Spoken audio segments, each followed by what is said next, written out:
Ladies and gentlemen, we are about to start our session.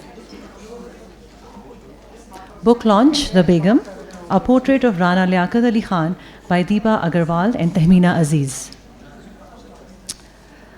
Please switch off your mobile phones or put them on silent mode.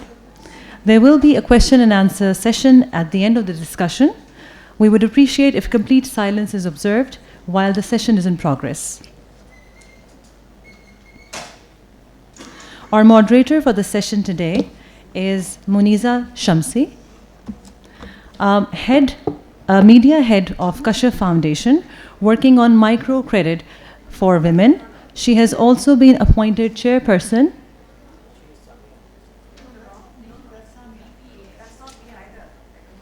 Muneeza, you're being introduced. Pay attention. Muneeza Hashmi. That's okay. Mr. Muneeza Hashmi's Faiz's daughter. I'm not. That's a mistake. That's a mistake. All right. Yeah. Used often, so that's okay. Okay. So let me just quickly name. pick out the lines that I'm supposed to speak about. I should ask you about something more. Yeah, actually, there's so many things that I'm supposed to talk about, so I'm just picking out just a few lines. Who's the lady there in bed? Okay. Author of the literary history of hybrid tapestries, the development of Pakistani literature in English. She has edited 3 anthologies of Pakistani English literature and won 2 independent publisher awards in the US for the American edition and The World Changed Contemporary Stories of Pakistani Women, 2008. She serves on the international advisory boards of several academic journals and from 2009 till 11, she was a regional chairperson of the Commonwealth Writers' Prize. She lives in Karachi and regularly writes for Dawn, Newsline, and Newsweek Pakistan. I'm so sorry for the initial mistake. Now, the speakers that we have on the panel today are Tahmina Aziz, Samia Liaquat Ali Khan, and Amir Rana. Over to you, ma'am. Thank you.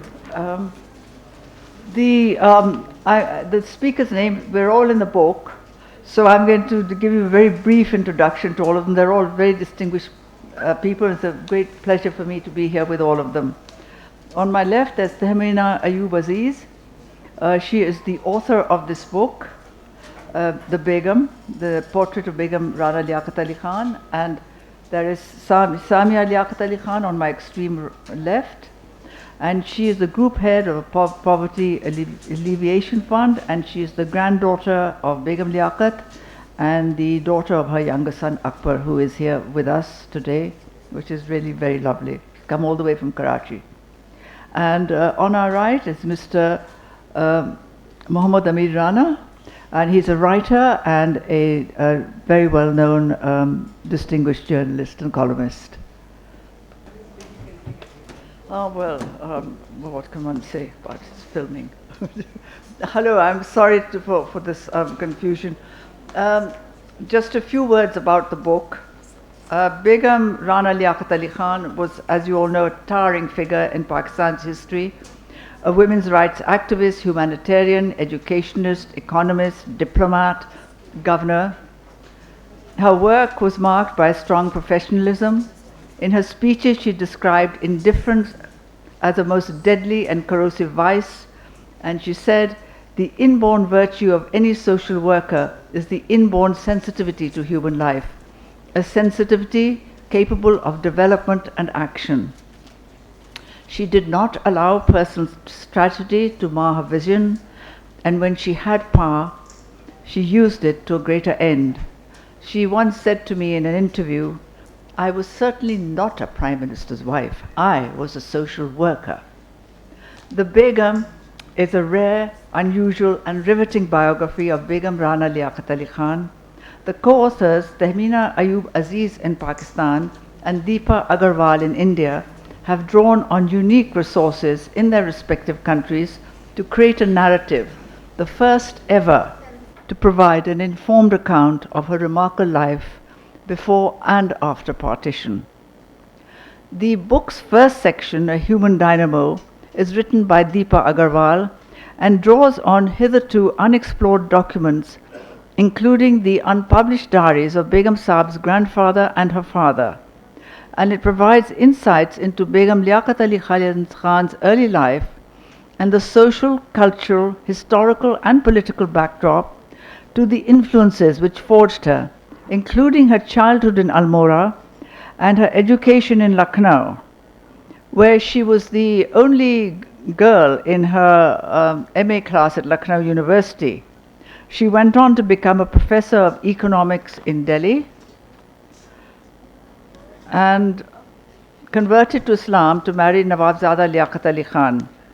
There are many vivid insights into her nationalism and her supportive role in the pre-partition politics of the Muslim League. Tahmina Ayub Aziz has written this book's second section, Madre Pakistan, which tells of Nawabzada Liaquat Ali Khan as Prime Minister of Pakistan and Begum Saab's supportive role as a women's rights activist. Aziz provides a vivid insights into Begum Liaquat Ali Khan's legendary work in the newly created Pakistan as a humanitarian and nationalist. She called on educated women to come and help out in the refugee camps when they were desperately needed, and there was hardly anyone there. And they came out in great number despite great opposition from the orthodox.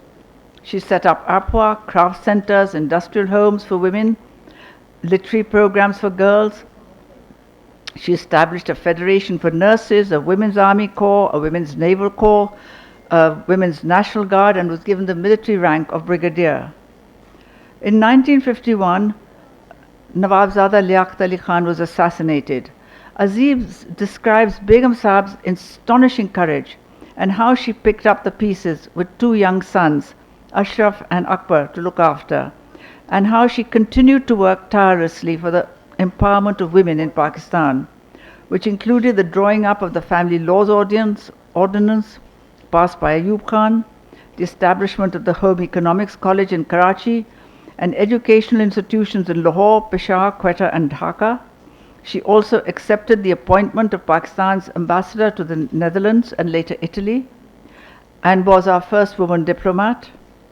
Aziz also tells of her close association with public figures such as Queen Juliana and Eleanor Roosevelt, and the many, many international awards she received. To date, she is the only woman to have been appointed Governor of Sindh, and in 1980, she lent her support to the Women's Action Forum and spoke out against the retrograde policies of the Zia regime.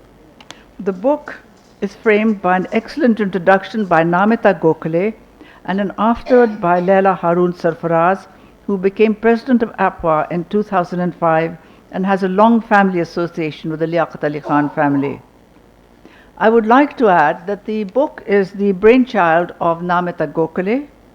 She shares with Begum Liaquat Ali Khan the maiden name of Pant. This is no coincidence. Gokhale belonged to the section of their Brahmin family which did not convert to Christianity, while Begum Saab's grandfather, Tara Dutt Pant, a scholarly physician, did so, and he moved amid much furore from the family home from Nainital to Almora. So I'm going to begin with Tahmina, who's actually also known as Poonam. What should I call her? She's best known as Poonam, so we'll address her as such. How did the book evolve? What was the process of coordination? That must have been complicated, or well, not? in this age of technology and IT and smartphones, it really wasn't. There was constant WhatsApps going on between the four of us. It was a quartet.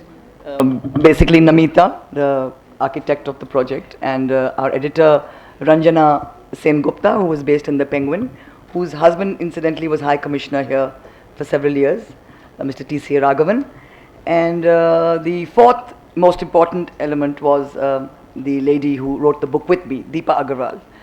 So yes, this whole idea came together about 2 years ago in Bhutan. I met Namita Gokhale at the Bhutan Literature Festival. So I just happened to be at the right place at the right time, otherwise I'm not an author. But she got hold of me and she said, look, I have this dream of paying homage to somebody I've heard about all my life. And I've met Deepa. Deepa comes also from Almora. Deepa's family is also a Christian family that converted from Hinduism. So they have a lot of things in common, and she's very much on board. I'm looking for a Pakistani counterpart who can do the search in Pakistan. And it's very difficult for us to do that, so can you please do it for us? I said, I've never written a book. She says, well, there's always a first time. So there I was, I got roped in, and yes, we commenced on this journey. And it came to a culmination this year in January when the book was published in Delhi, the Penguin edition of the book, and was launched at the Jaipur Literature Festival as well. So subsequently, of course, there is a Pakistani edition, as everybody knows, which Penguin very kindly gave the rights to, Oxford University, and they brought out a paperback, which was my dream because I wanted everybody to be able to afford to buy one. The Indian edition is a hardback, and it is a little pricey and not available here actually, unless Liberty or somebody imported it, but now Oxford will not let anybody import it, so, and they have their own version. So yes, so this book came out in April this year, so this is technically the first time it's being launched formally at this occasion. So it's a pleasure to, you know, have this happen.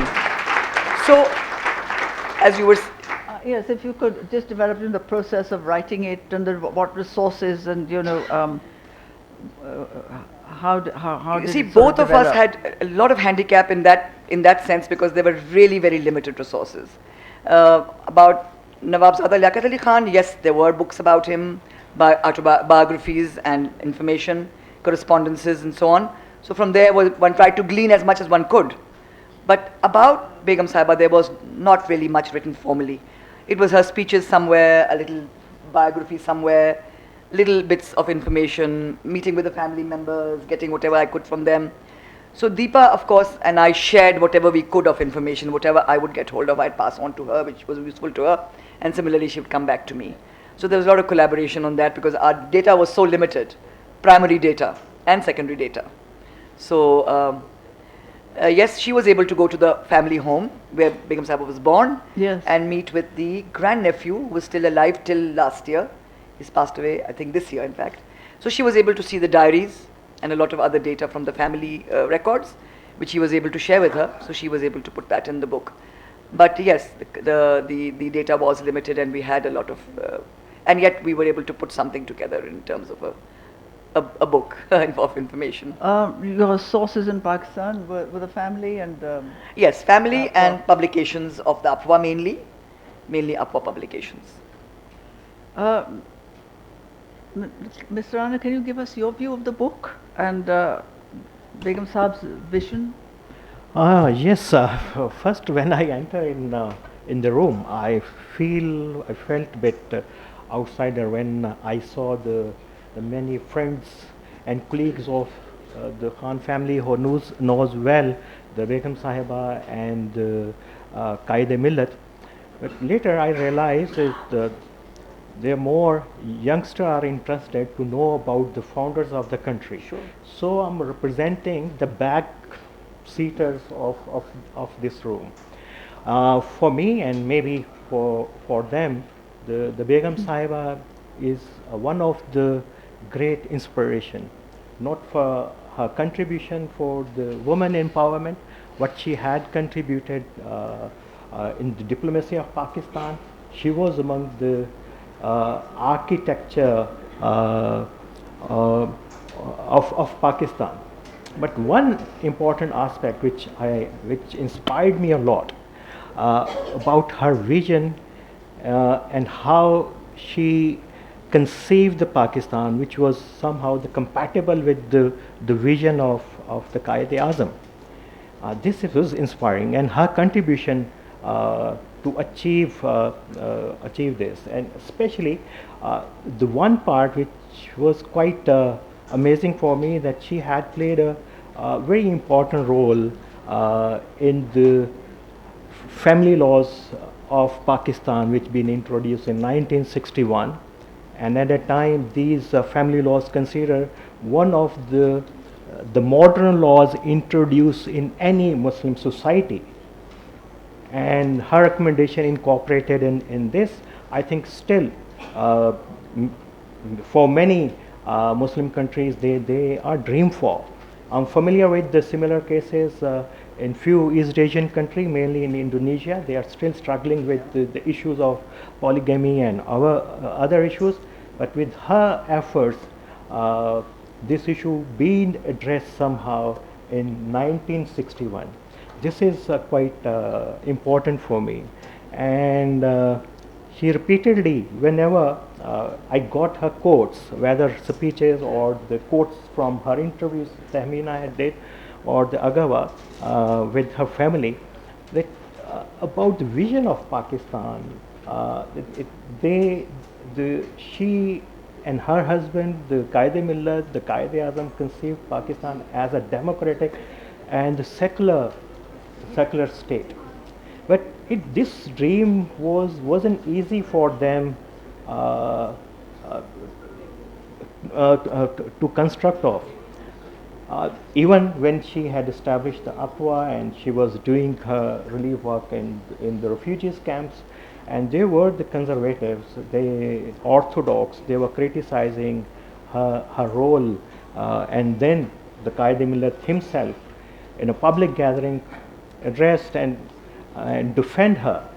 And I'm not, she is doing the public service. I'm not sending her for spreading the obscenity in the country. So this response which came from Pakistan, which reminds me, for the founders of Pakistan may be detaching with India and building a new Muslim society nation comparatively was easy, and they had very well imagined about how they will build the new nation. But the one challenge they were facing, and we are still struggling for, this was the internal issues. Then Begum Sahiba has reflected her speeches that Pakistan wasn't conceived as a theocracy or where the religion will have any dominant role in the state building. So this is, I think, the very critical challenge they were facing, and they were not ready for. And even the power elites, even now, they are struggling to deal with this challenge. But in my view, Begum Sahiba, the founder of founders of Pakistan, she is still inspiration that what kind of the nation, society they want, and we have to be visualize ourselves. Thank you.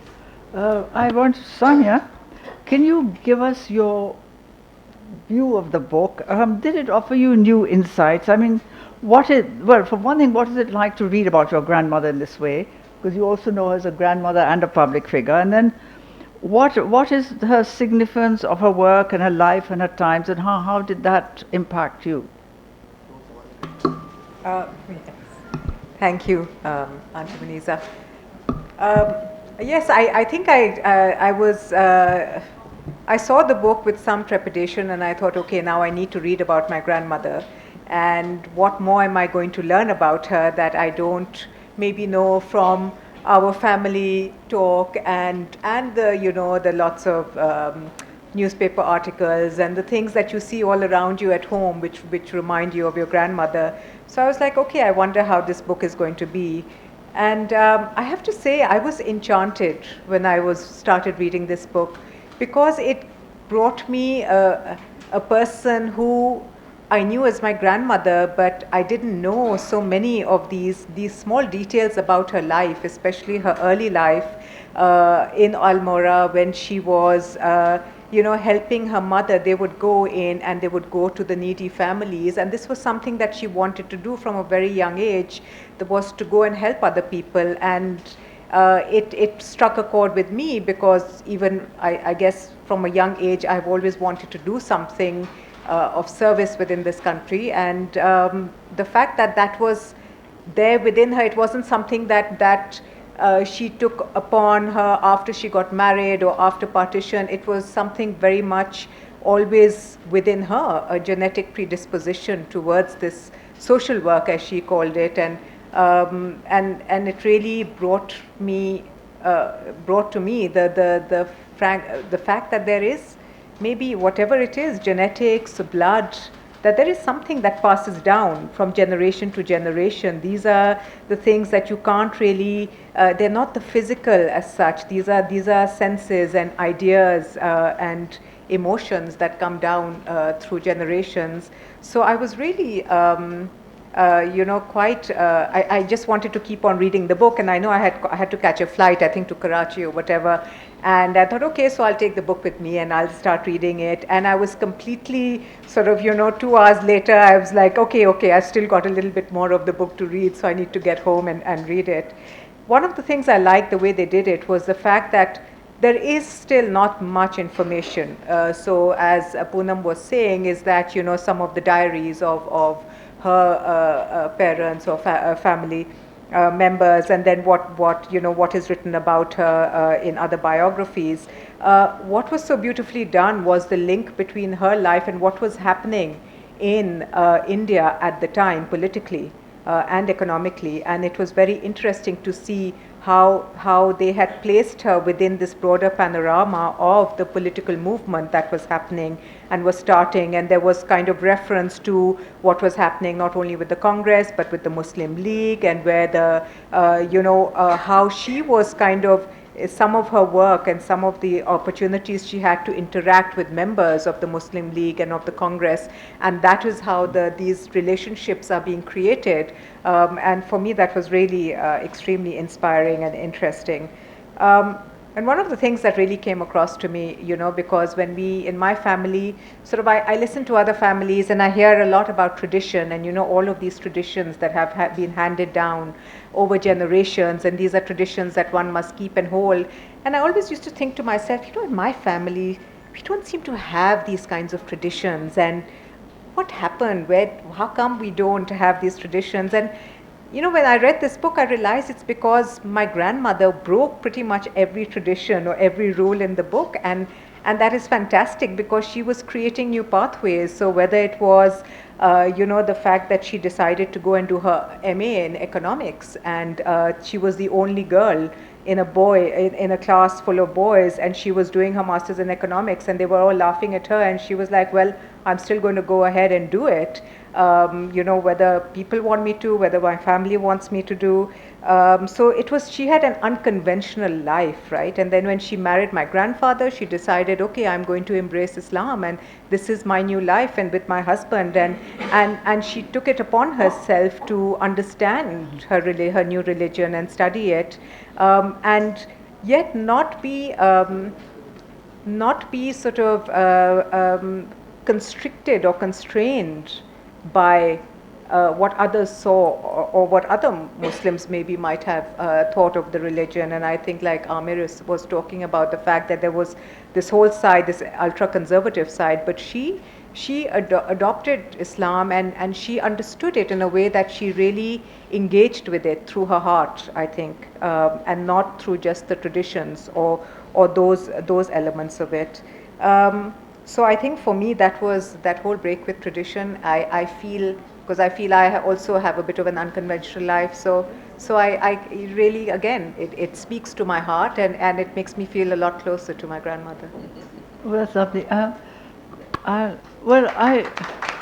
Thank you.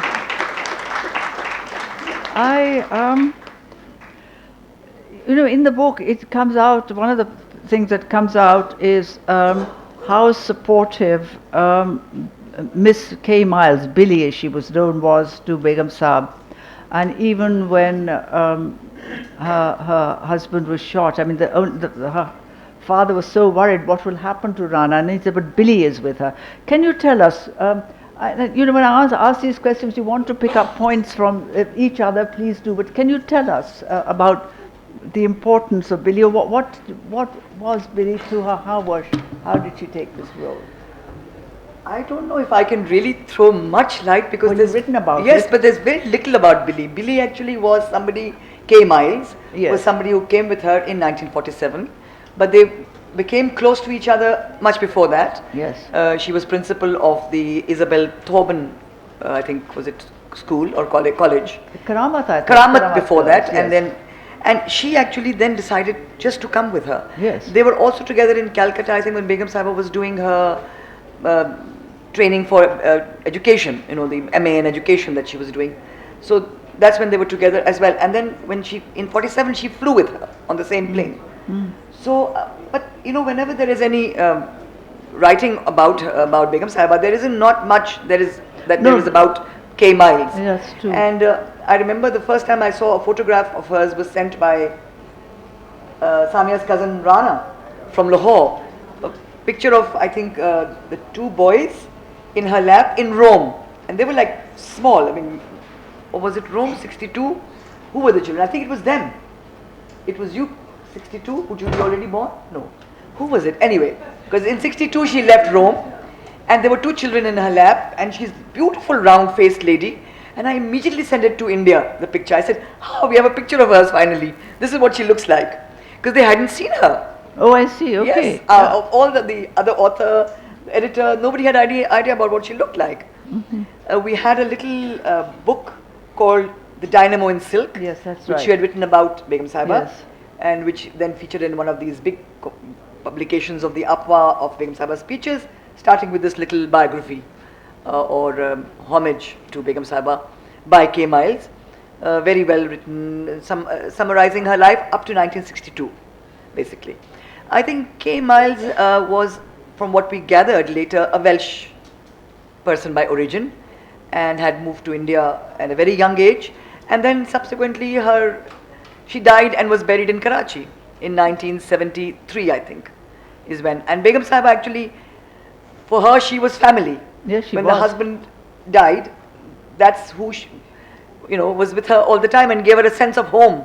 When they were in both Holland and Italy, it really was, she would come home and there was K. Miles with, waiting with a cup of tea and chatting to her. And so she gave her that sense of, I don't know what you can add to that. Can you add anything to that? Well, there was always Dadi Amma and Billy. Billy Right. was a part of our life, right? And I think she died a little later. I think in '77. Okay. I think I was still quite young, Oh.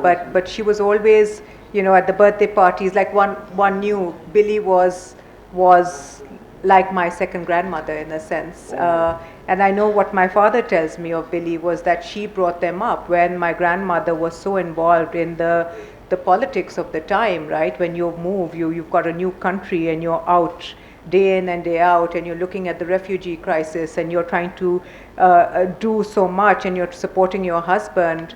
So obviously you have children as well, and someone needs to be there to look after them. And I think Billy provided that support, that enabling environment that did allow my grandmother to be able to do a lot of these things.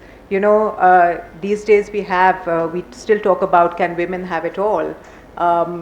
And I don't think they can. I think you have to sacrifice somewhere or the other in order to achieve some of the goals that you put for yourself in your life. So I think in that sense, maybe the sacrifice of time or attention towards her own children, she had Billy there to really come in and be that second mother to them and really look after them and do for them like she would have done. And I think she trusted, and that was the great trust between them, that she felt that yes, she could leave her children in Billy's capable I think hands. even at some point in her biography, she says that, she herself was torn between staying with Begum Sahiba in Lahore or being back with the kids in Karachi because they were still so little, they needed somebody around.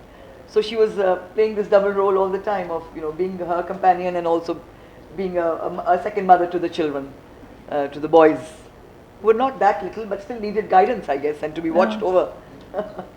So yes. Well, I wondered, taking from with Billy at the support, and what was her, what is her enduring? I mean, I know you've touched on this, but if you can, each of you can or you can even pick up from each other, what was her impact as an activist, and what actually is the enduring legacy APWA? What is the importance of APWA? We tend to gloss over it nowadays, but what is the importance of APWA and all the other things that she did as an activist. How did her education, her determination for empowerment, her training as an economist, all that came into it? Can you talk to us about that?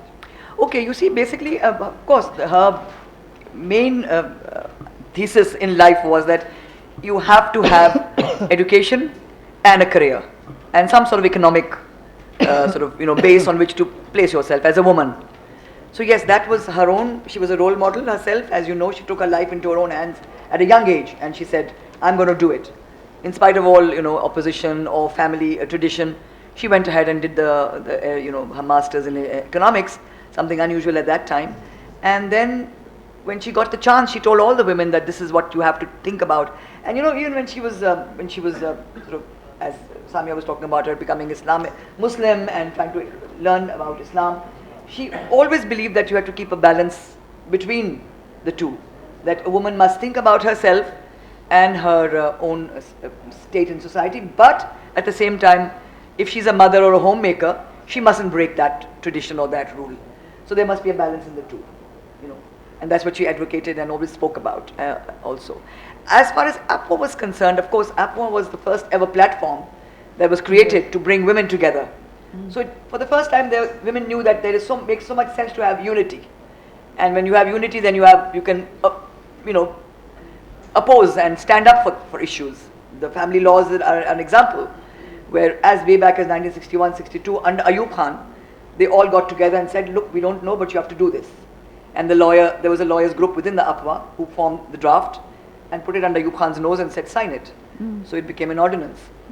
And I think APWA was the forerunner for a lot of later women's movements. I mean, WAF really owes its own life to APWA. Yes, it does. And Begum Sahiba herself was alive then, and she was also a big supporter of WAF.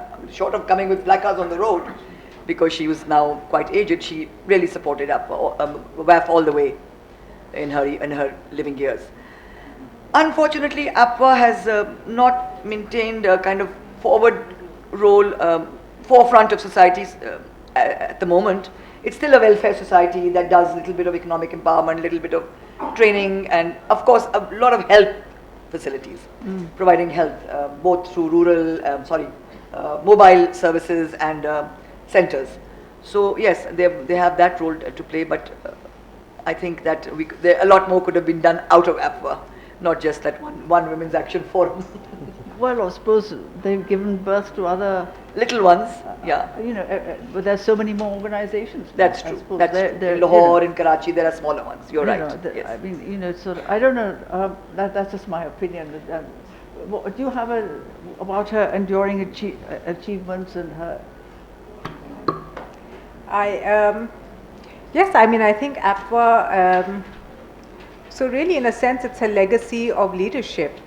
I think the way she brought women together, I work in an organization and I see how the necessity of leadership in order to achieve any goal of bringing people together, and for her to go and have this huge range of women from so many different kinds of backgrounds and households to bring them together and get them to work in tandem and towards the achievement of a goal.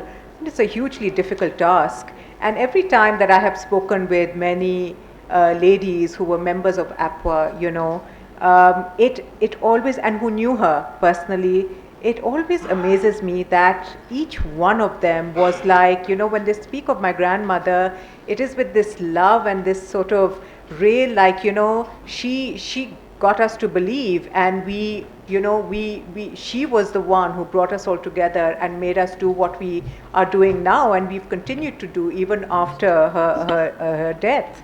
And I think that kind of a leadership is really, it's extremely. Excuse me. Sorry. So I think it's extremely special. It's different. It's something that you don't see very often, and sometimes people don't recognize it even when it's there.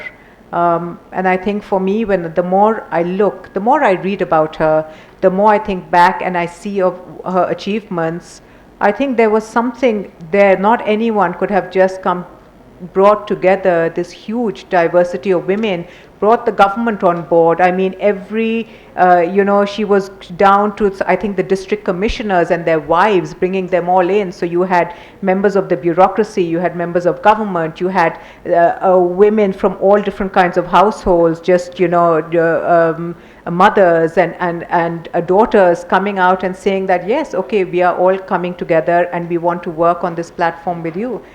So when I look at that, I think, wow, that's something. That's the legacy. Just before, we'll come. Just a personal anecdote. My aunt, who worked in APWA from the first, Begum Tazeen Faridi, she said in the beginning, Begum Saab used to actually talk to the husbands. When the husbands objected, what are they all doing? She would actually talk to the husbands and say, it's very important what your wife is doing. And she also then got hold of my aunt and sent her to work in the planning commission, so that women's rights would come into the national level. I'm sorry. Yes, can you give us your view? Yeah, this is very interesting discourses going on. But I just watched that 10 minutes left in the session, and there is a lot in the book apart from the Begum Sahiba's role in Apwar and everything. And I had a question basically for Tahmina. About the Liaquat Ali Khan's letter which he wrote to Qaid-e-Azam, and he offers his resignation, and the reason of the dispute was the some confrontation between Begum Rana Liaquat Ali and Fatima Jinnah, and how authentic this letter is. This is, I think, very important question which will help us to understand his early years of the history of the Pakistan. Because for me and for many, the Liaquat Ali Khan and the Qaid-e-Azam were the parts of the two parts of the brain, two hemispheres basically. And we can say that Liaquat Ali Khan was the right hemisphere of the brain, who was quite emotional, enthusiastic. He believed in Pakistan, and he had sacrificed everything. He donated his house, property for Pakistan. The Qaid-e-Azam was quite visionary. He has the idea. He was like the leader. So this was the best combination of the leadership the Muslims at that time got. If one would be missing, I fear that maybe the history of this continent will be different. It starts from 1933, but my question is how authentic the letter is. Okay, here I wanted to just first say that I was a bit surprised when I saw Muhammad Rana's name in our panel, because he's basically a well-known political analyst, and I was wondering what he was doing in this session, because our book is not even remotely political.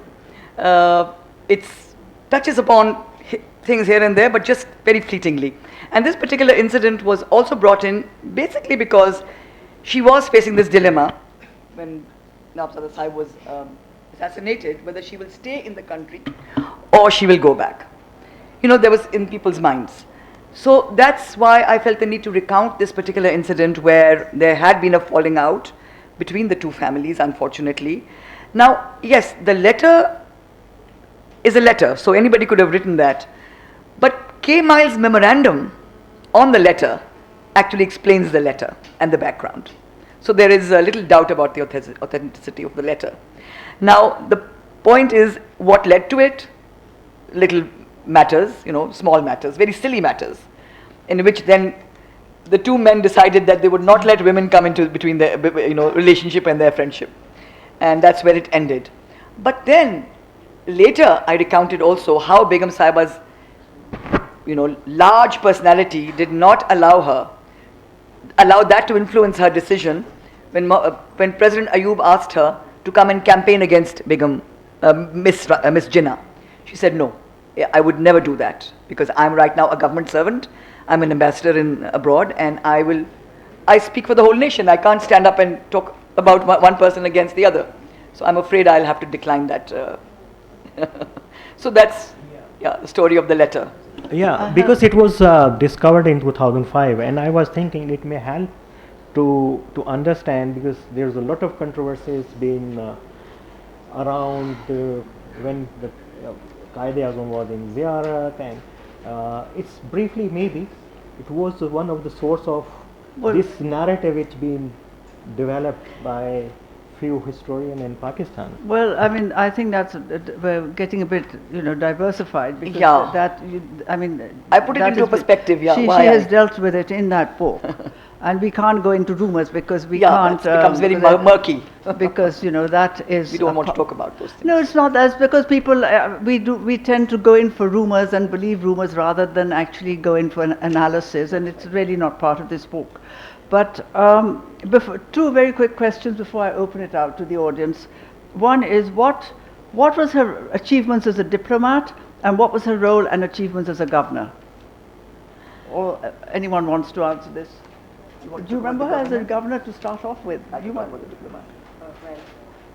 I can tell you a bit about the governor. I was extremely young, and that governor's house was really quite amazing. It had deer in it and peacocks and all sorts of things. So I can't tell you much about the political, about her role as governor, except that I think it was something where it seems that she was requested to be governor as a way to allow for Sindh, with all the differences within the urban and rural Sindh or whatever. Somehow she was seen as the figure that can overcome those differences and that can allow for the two groups to sort of have some meeting ground, have some understanding. And so I think that her role she played really well. I mean, but I don't have honestly not so much. No, but that's knowledge. a very interesting insight. Yeah. Because I did recount one story in which she had taken over as governor, and there was some trouble in the Northwest Frontier Province. I think Aftab Sherpao had been murdered, and there was a lot of mayhem. And she had planned a trip in Sindh, all of it, 7-day trip. And she said, look, people are waiting for me, I can't cancel it. So off she went with her military secretary up and down the Indus on both sides and made her trip and met everybody, and her agenda was, more important to her than law and order situation. She said that we'll look at if anything happens. So that was one incident that I put in the book. Yes, and also as a diplomat, she was a great success. Yes, she was actually head of the diplomatic corps in Holland, because she's been there for 7 years. Yes. And as you know, that the Queen awarded her the Orange Award, which is only given to royalty and very specific great people. awards, yes. But she gave her that award, and also the Pakistan House, which was the Queen's offer to buy it at very nominal rates, because she was so very, very, respectful and towards Begum Sahiba. So that house is again a contribution of hers to Pakistan. Do you have a quick comment? Because I think we need to open. Okay. No. Okay. There's one young woman here who's written something about the book, and she wanted to. Can you read it very quickly? We don't want the whole thing. Just Yeah, a I few told her to. sentences. Do we have a microphone? If you could very quickly just say a few comments, and then I Only the will open it out to questions. I think because there are a lot of questions, so we can't have.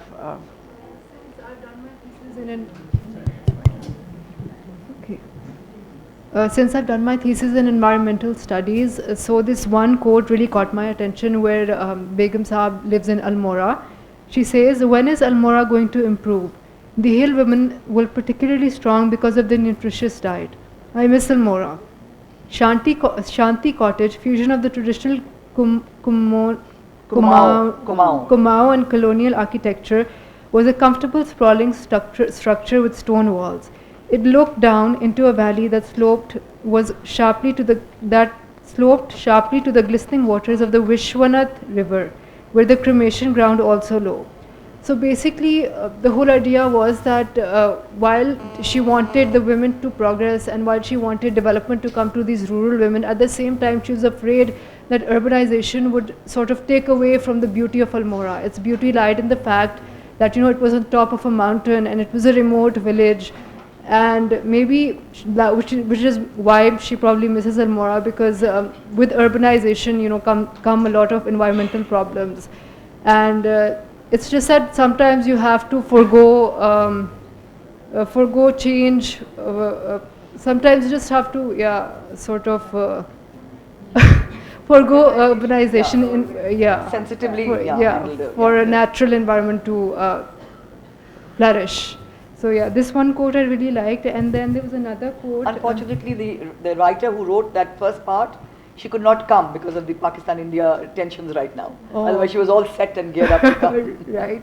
And also, the APWA, which is the All Pakistan Women's Association, I think it was an industrial unit where, like, Begum Sahab tried to bring together all the women from rural areas, economic as well as industrial areas, to provide a platform, which is why she was known as the first feminist of Pakistan. Yes. And then I have this one more quote here. Yes, because we have some questions coming up. So one more, ek aur.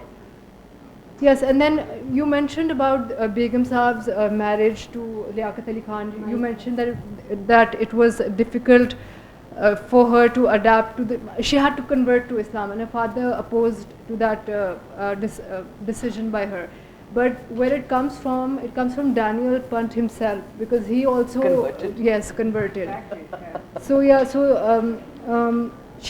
The stubborn and determined attitude that comes to her comes from her father, because her mother was the father was a Brahmin and the mother was a Christian, I believe.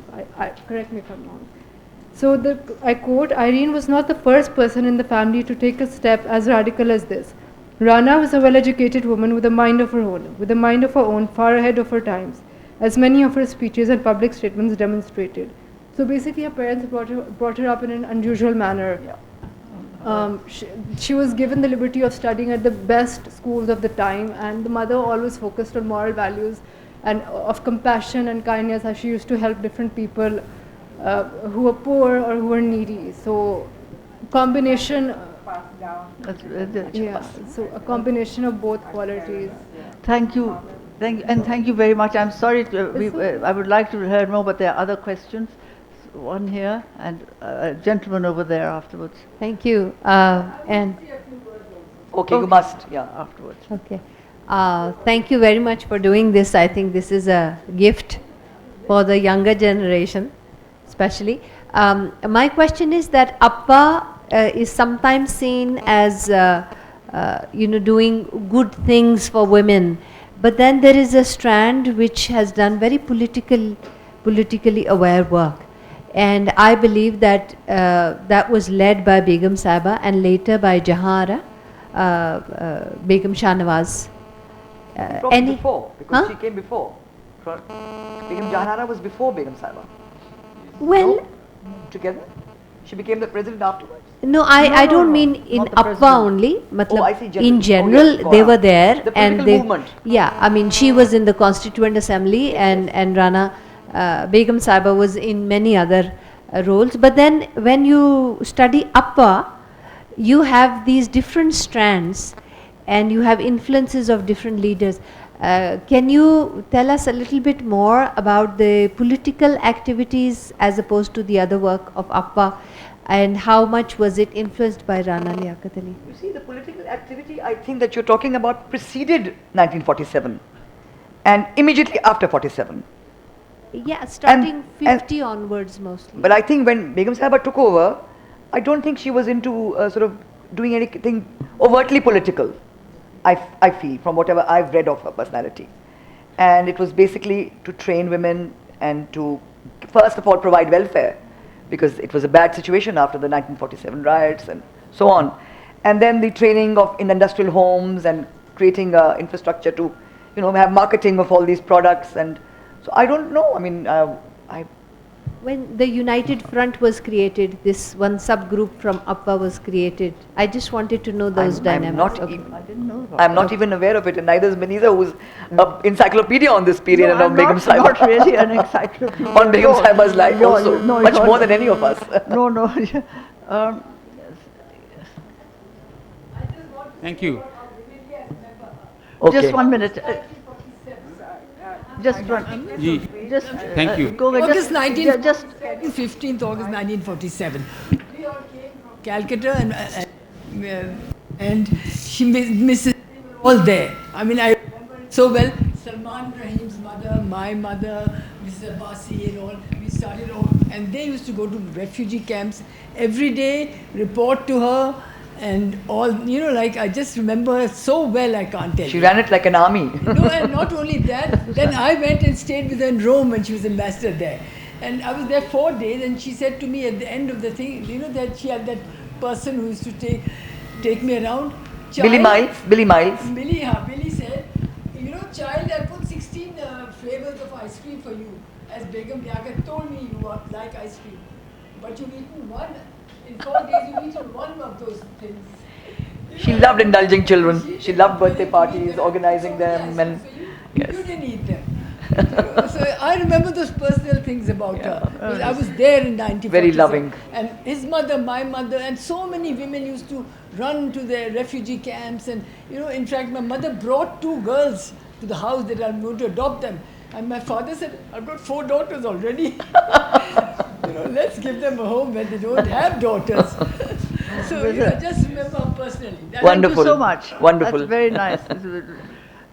Yes. First of all, I must appreciate that the authors have contributed a very good book to the feminist literature in Pakistan. When I say the feminist literature, I am very sure about that, because I know that we have about 4 or 5 main women pioneers in the Pakistan movement, and only 2 have left, their own books. Begum Shaista Akramullah wrote, Parda se Parliament tak, from Parda to Parliament, and it has been translated also. Jahara Shahnawaz Sahaba, jo hai, she wrote Father and Daughter. There was a lot of, things, as somebody said, that, were not known. The later part which you wrote, Poonam, is maybe known to many of us, people, yeah. But the first part is really interesting. Somebody asked what was her, political activity. I see her, letter of congratulations to Qaid Millat when he became the deputy president of UP Legislative Assembly, and from there their acquaintances began. Yes. So this is, some kind of knack for politics. She was always attracted by politics. So and you just said that it's remotely political, the book. I think it's purely political. Post 47, I'm talking about Apwa. No, it's from the beginning. But Begum Sahiba's own interest in politics was very overt and clear. Please, I have read the book. So I will quote from the book. These are Begum Sahiba's words. Views. I have been a political mystery all my life. Yeah. She is quoted as saying, I would do it all over again 10 times again. What else could be, what define a person, if she says these things? And she said this, in her later years. And also, and I'll take 1 minute more, creating associations and platforms for women is the biggest achievement in women's rights history, in feminist movement, wherever in any countries, women who have created platforms, that could be the achievement. That is the biggest legacy. So I think that, but this is, still it lacks so many things. I would invite that more, if there are diaries from the families, so it could be fulfilling. Do you have a specific question to her? Comments. I mean, the comment is very interesting, because is there a specific question? No. Thank you. I'm finished here. Tahira wants to say. The question there, yes, please. Thank you so much. My name is Tahira Abdullah. Congratulations, Poonam, and your fellow author, your co-author is not here. मैं समझती हूँ कि बेगम राना लियाकत अली ख़ान साहिबा की जो personality, किताब नई मिर्ज़ा की तरह मैंने नहीं पढ़ी, लेकिन मैं समझती हूँ कि एक मल्टी फैसेटेड, मल्टी डायमेंशनल, एक बहुत ही एक्टिव, टैलेंटेड और एक भरपूर हमाजहत शख्सियत थी, जिनको हम लोग शायद प्रॉपरली ना समझ सके हैं, ना उनको ट्रिब्यूट पेश कर सके हैं, और ना ही अगर ये किताब कामयाब हो जाती है ये सब कुछ करने में तो फिर बहुत बड़ी बात होगी, क्योंकि बैक वक्त इंडिपेंडेंस मूवमेंट में हिस्सा लेना, to have a postgraduate degree in economics, to be an ambassador of your country, बहुत एक कामयाब ambassador रही, उनकी बहुत धूम थी और चर्चा था यूरोप में, रोम में। उसके साथ साथ एक बहुत कामयाब एडमिनिस्ट्रेटर रही सिंध की गवर्नर पे। और फिर अफवाह, मैं समझती हूँ कि शायद अफवाह को कुछ बिलिटल किया जाता है आज की फेमिनिस्ट्स और आज की वुमेन्स मूवमेंट। हमें चाहिए कि जो डेट ऑफ ग्रैटिट्यूड है अफवाह को, वो हम शायद पूरी तरह नहीं अदा कर सके, तो मैं वो करना चाहती हूँ। लेकिन आपकी बात के साथ मैं थोड़ा सा डिसएग्री करूँगी कि women's action forum arose as a result और अ कॉन्सिक्वेंस ऑफ फ्रॉम अफवाह। I don't think that's totally chronologically correct. जी चलें, इंस्पायर्ड का लफ्ज़ शायद इस्तेमाल कर लें, लेकिन right correlation. फिलॉसफी मुख्तलिफ, आइडियोलॉजी मुख्तलिफ, द रीज़न फॉर बीइंग मुख्तलिफ, Times had changed. और टाइम और वक्त बिल्कुल मुख्तलिफ ज़ियाउल हक। लेकिन मैं ट्रिब्यूट पेश करना चाहती हूँ बेगम साहिबा को कि जब वुमेन्स एक्शन फोरम ने एविडेंस लॉ के ख़िलाफ़, हदूद ऑर्डिनेंसेस के ख़िलाफ़ और किसास और दियत के ख़िलाफ़ और ब्लास्फेमी के ख़िलाफ़ जब वुमेन्स एक्शन फोरम ने मिड 1980s में 1981 से लेके 86, 87 तक जब आवाज़ उठाई, बेगम साहिबा ने तरफदारी की वुमेन्स एक्शन फोरम की, और ये बहुत बड़ी बात थी। जनरल ज़ियाउल हक, ये record, this is on record, and we really have to pay tribute to her and remember her for that. जी मैंने इसका जिक्र किया है। So congratulations once again. Ji Congratulations. Thank you. I think time is up. Thank you very much for. I've got a sign coming up saying time's up also. Thank you very much everyone for being such a terrific audience, and thank you for my panel for being here with me and for being a terrific panel. Thank you.